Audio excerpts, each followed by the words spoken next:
I'm ready to go. It is, let's see, what time is it? It is 6 a.m. on the dot. Awesome. Okay, let's launch this thing.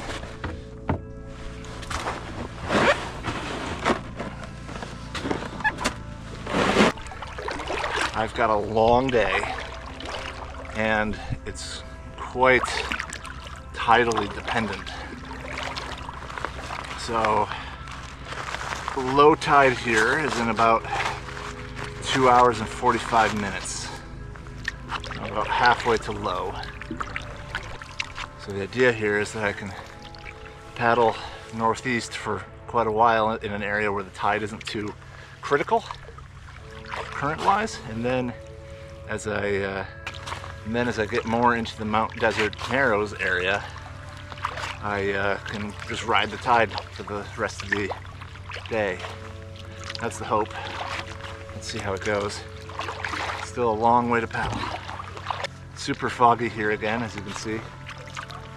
It's actually gotten thicker as I packed up. So a lot of map and compass work just to get through the island chain here. And I'm guessing the further inland I get, this will lighten up.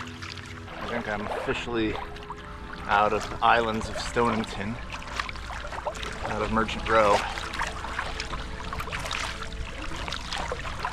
Little bay hop up to Buckmaster Neck.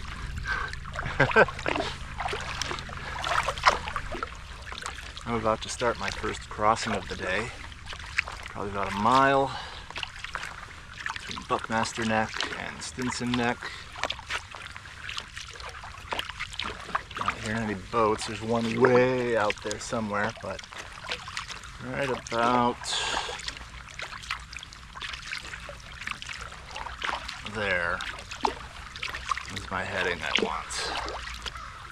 Okay. Now comes the fun part of just keeping those lines right there. I don't get why people like to do big crossings. I don't know, it seems just like a necessity sort of thing for me. It's not very engaging. Pretty exciting.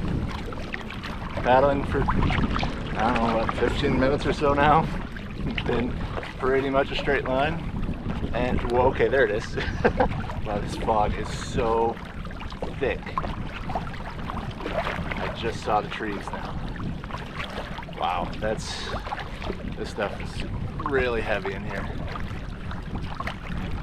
But I think I landed right where I wanted to go. That's good. All right, crossing one is out of the way. Tide's starting to change. I'm getting a little bit of current now with me. I am hopping up from East Side Cove on Stinson Neck to White Island, the very south, pretty much the very southeast end of Abénaquis Reach. But yeah, this fog is spooky, very thick. Boat traffic in this area, not hearing much, not seeing much. Very quiet. Next crossing, Abénaquis Reach. About a mile or so. Got a heading, should land me in a little cluster of islands that protect Muskeg Harbor. The wind is turning more into the south, which is good. Hopefully it keeps going that way. Crossings are just a blast, especially in the fog. Nothing to look at except for a horizon that doesn't really exist, and a compass, and a watch. Landfall. Pretty sure this is Devil's Head on Hog Island. Pretty sure that would make sense based on the shape of it. Which is right where I was aiming. Good. Good, good, good. All right. Good to be handrailing again. Good, good. Almost 10 o'clock. On the water about 4 hours.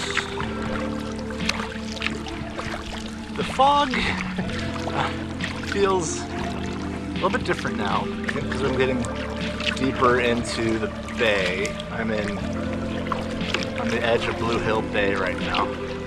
But I wonder if paddlers out here in Maine, especially anywhere that spend a lot of time paddling in fog, end up in fog mania, you know, where you just don't see anything for hours. And you're paddling. It's like running on a treadmill almost.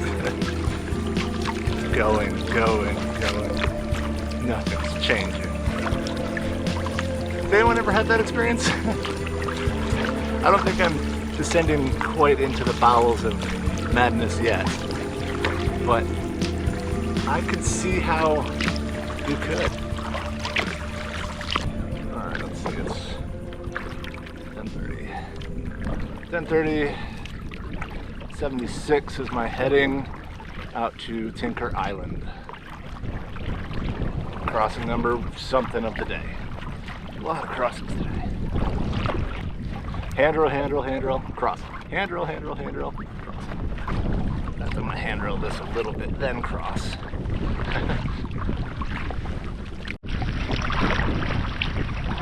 Made it to Tinker Island. The current on that crossing, it was getting pretty, getting ripping through there.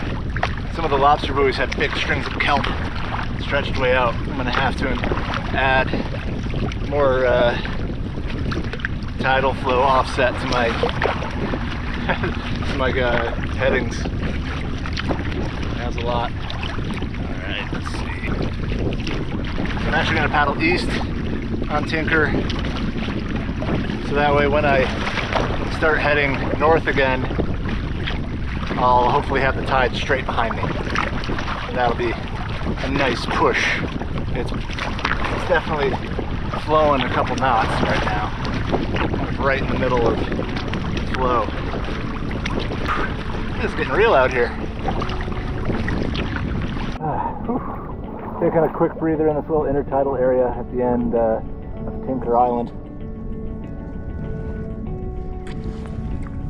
Last real crossing of the day. It's probably about 2 miles. Yeah, this will be a big one. 63 degrees, right here. Gonna have crosswind, cross currents. Oh boy, here we go. Last of the day. 11:17. Should be finishing around noon, ideally. Here we go.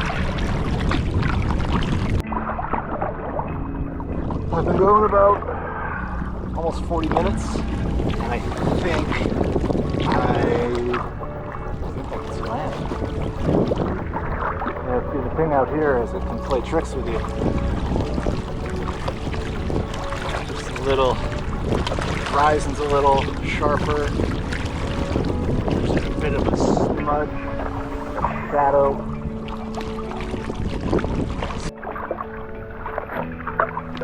So I'm pretty sure this is Moose Island. Now I think I can see Mount Desert Island right there. Should be right where we want it to be. Yep, this is definitely Moose Island. Got this little cove. Alright. Now we should be able to handrail up the coast for I think the rest of the day. Cool. Fantastic. Okay, well, the wind's good. The tide is with us. Looking at my mess that I've made on my deck here. Yeah, the tide is with us. wind is with us. Allons-y. I think I'm gonna put the sail up. Get some boost. Haven't sailed any today because crossings, it just adds an extra element of complexity to the math and all that. So, oh great. Catch on. Whoops. I guess it's not bad for the first time going up there. Alright. There we go. Sail up. Whoa, that was a jellyfish. That was the first jellyfish I've seen. Shit, cool. Anyway, it's been a long day already. It's about 1 o'clock. I have about an hour and a half to make it the last 4 or so miles until high tide. So cutting it pretty close, but I think I'm gonna be good. You notice I've taken my hat off. The sun is right overhead, and it's still quite foggy, maybe a little less than it was, but man, it got warm. I don't really want to stop to take my dry top off, so I'm just gonna dip my hands in the water every couple strokes just to try to keep a little cooler. Glad I had long pants and dry top on this morning, but now it's getting a little uncomfortable.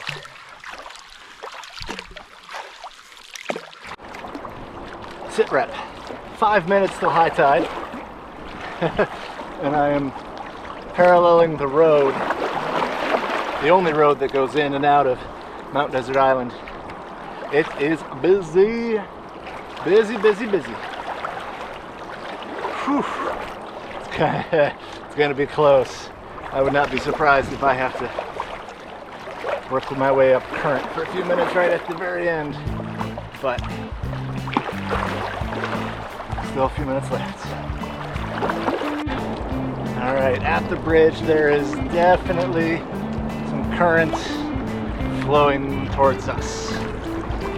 So didn't quite get the free ride through I was hoping for, but hey, we'll settle for less. Oh yeah. Well, good thing it's here now. I'm here now because this is a decent little flow happening.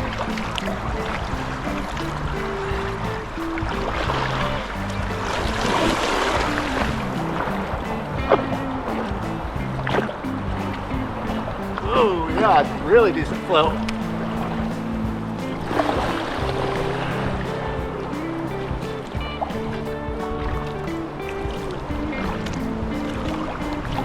There we go, a bit of wind boost. This kayak does not turn well.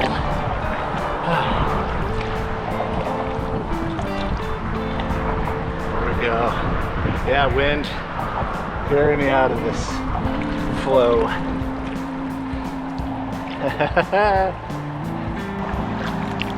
Hey, I made it, and it's the foggiest thicker on this side. Alright, well, that was an exciting little way to end it, but I made it. Oh, it's starting to rain again. Oh, thank goodness. I'm roasting. Alright, let's try to find a place to camp. There's a island up here, Thomas Island. I am so relieved to be almost done. Just to be past that. I'm whooped. That was a big day. Not even 3 o'clock yet. But I can see Thomas Island straight ahead of me where I'm going to camp. I'm on Thomas Island, and I've looked around on this northeast side where it said the site was, but not seeing much. There's a lot of down trees everywhere, absolutely everywhere. And of course everything is soaked, saturated wet. So So yeah, might be a damp night. But tomorrow is supposed to warm up. It's supposed to be sunny for a few days, so good to get dried out. And also tomorrow I'm going to try to make it to someone's house that invited me to stay. So gonna should be a much shorter day than today. What a day. That was a long day. Covered a lot of territory. So I'm kind of at that tired level where you don't want to do anything. You just kind of want to lay down and go to bed. And I feel really well, I feel today, but just a lot of concentration, a lot of big blind crossings in the fog, and going race pace for like the last hour to catch the tide. But yeah, it was tough. But I'm glad to be on land and dry. But I've learned that if this is the state you end up in at the end of the day, the best thing you can do to kind of prime yourself to have an actual meal, what you need when you're doing this sort of thing, is to start with something sweet and loaded with carbohydrates. So this is a whoopie pie that I picked up in Stonington yesterday. And yeah, it's a peanut butter whoopie pie, and I am very excited about it. And actually, this might be dinner. It has 720 calories on its own. So forget all that dehydrated stuff. All you need is whoopie pies. 720 calories. My goodness. All right, here we go. First bite.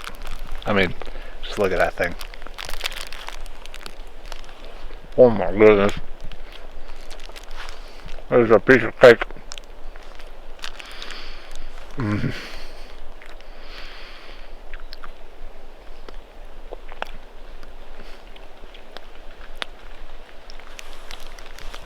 Mm-hmm.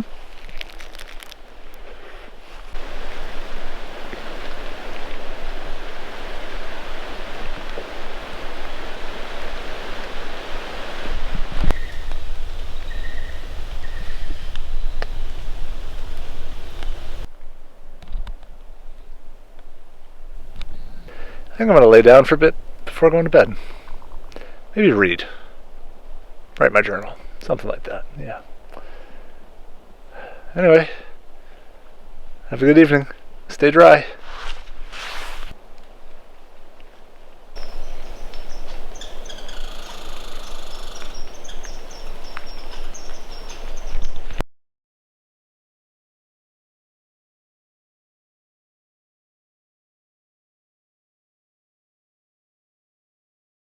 One more thing before I hop into my tent. This is the first time on the trip from a campsite I can hear a road.